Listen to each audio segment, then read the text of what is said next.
Ladies and gentlemen, we welcome you to Great Moments with Mr. Lincoln.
This was the American dream, the prayer for the future.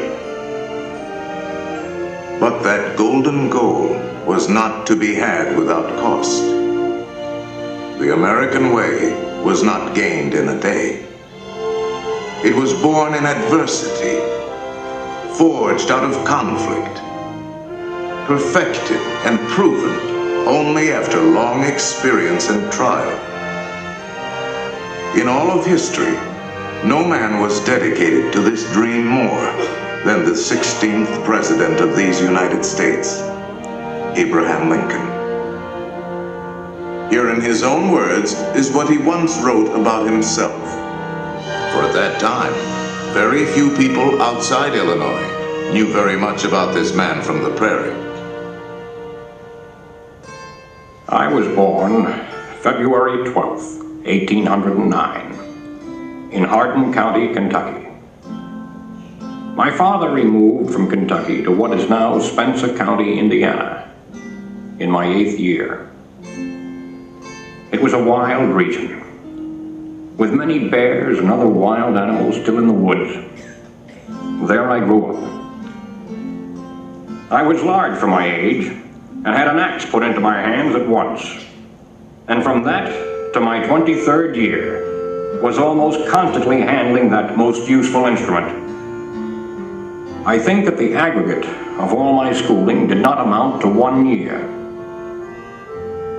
At 21, I came to Illinois. Thought of trying to study law. Rather thought I could not succeed at that without better education. I borrowed some law books, took them home, and went at it in good earnest. In 1854, the law profession had almost superseded the thought of politics in my mind, when the repeal of the Missouri Compromise aroused me as I had never been before. What I have done since then is pretty well known. If any personal description of me is thought desirable, it may be said I am in height, 6 feet 4 inches. Nearly, lean in flesh, weighing on an average of 180 pounds, dark complexion, with coarse black hair and gray eyes, and no other marks or brands recollected. Yours very truly, A. Lincoln.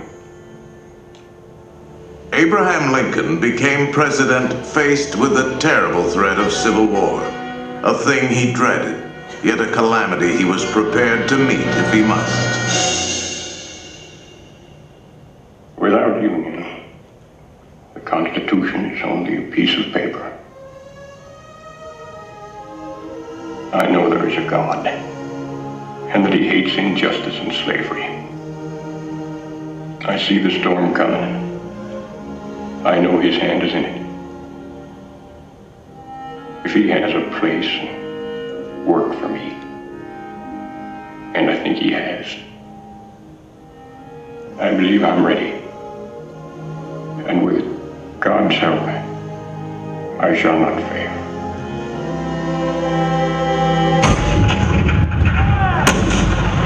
April 12, 1861, Fort Sumter. The cannon spoke for war.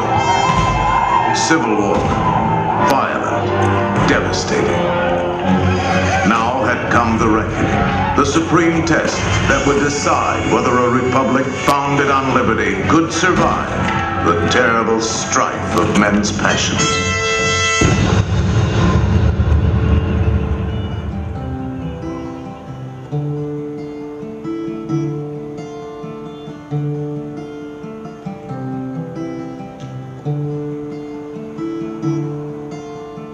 Two brothers on their way, two brothers on their way, two brothers on their way, one wore blue and one wore gray. One wore blue and one wore gray, as they marched along their way. The fife and drum began to play, all on a beautiful morning.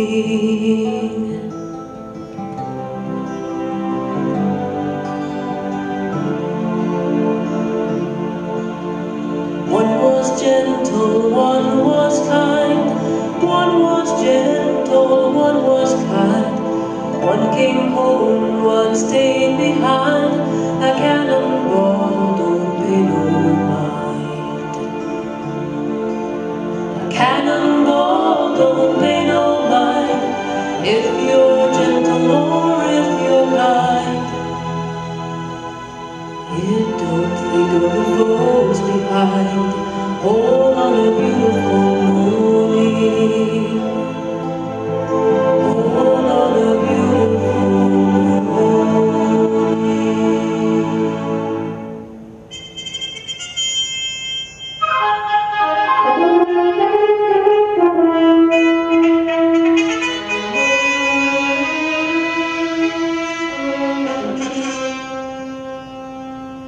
Fourscore-and-7 years ago, our fathers brought forth on this continent a new nation, conceived in liberty and dedicated to the proposition that all men are created equal. Now we are engaged in a great civil war, testing whether that nation, or any nation so conceived and so dedicated, can long endure. 10 brief sentences, so simple, so direct. Abraham Lincoln had not expected his words to live beyond their temporary moment, but time and history would dictate otherwise. And so today, his Gettysburg Address is immortal, a rich and treasured part of our country's heritage.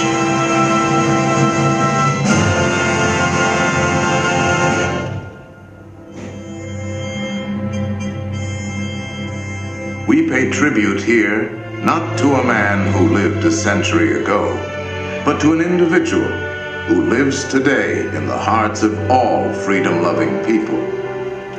His prophetic words are as valid for our time as they were for his. And now, the skills of the sculptor and the talents of the artist will let us relive great moments with Mr. Lincoln.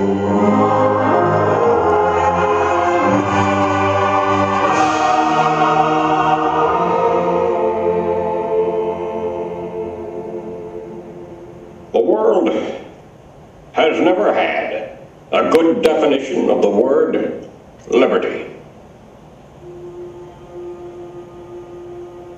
And the American people just now are much in want of one.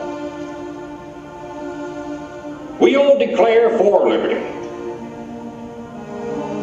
but in using the same word, we do not all mean the same thing.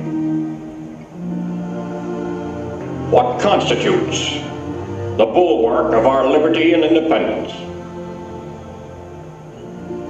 It is not our frowning battlements, our bristling sea coasts. These are not our reliance against tyranny.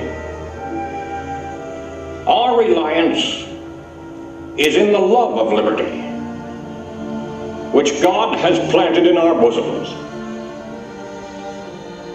Our defense is in the preservation of the spirit which prizes liberty as the heritage of all men, in all lands, everywhere. Destroy this spirit, and you have planted the seeds of despotism around your own doors.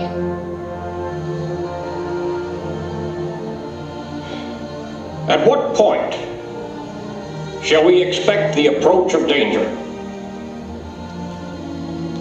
By what means shall we fortify against it?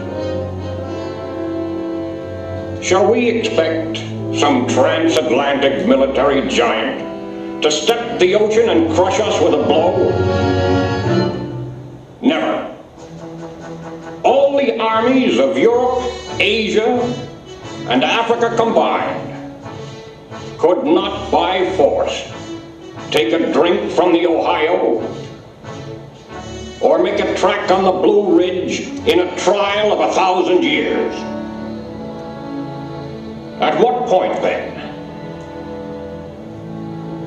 is the approach of danger to be expected? I answer, if it ever reach us, it must spring from amongst us.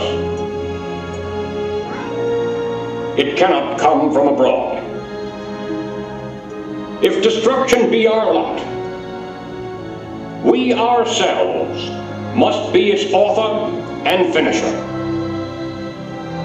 As a nation of free men, we must live through all times,